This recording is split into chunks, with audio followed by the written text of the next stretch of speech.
चल मिता को दाहिर से छठी घाट बने रे। चल मिता को दाहिर से छठी घाट बने रे। चल बुधना पोखर में आई मंगला पोखर में, बुधना पोखर में आई मंगला पोखर में बाट बने रे। चल मिता को दाहिर से छठी घाट बने रे। चल मिता को दाहिर से छठी घाट बने रे।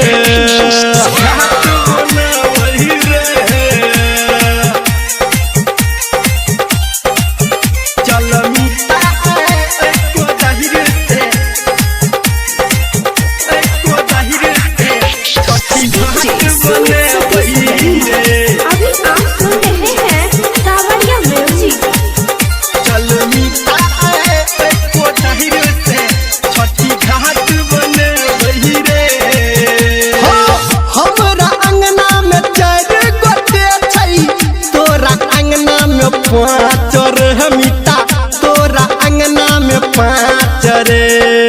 हो मोर भौजी चदा पे अपना नोचते सुन नाच रे मिता, नोचते सुन नाच रे, नोचते सुन नाच रे। हमरा अंगना में चार गोटे छै तोरा अंगना में पाँच रे।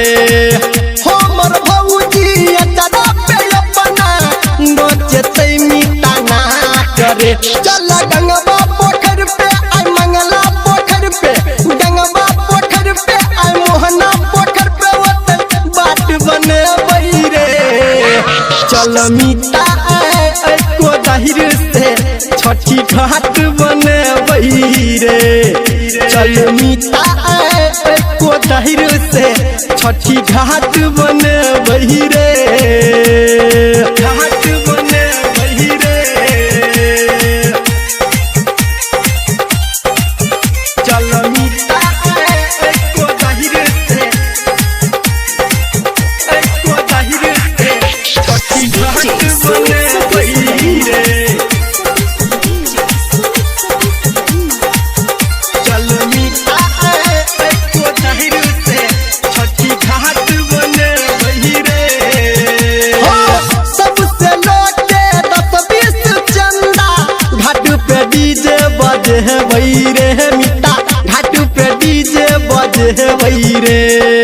भूख चुकिया हम लाइट लगा के पूरे रास्ता सजे रे मिता, पूरे रास्ता सजे रे, पूरे रास्ता सजे रे।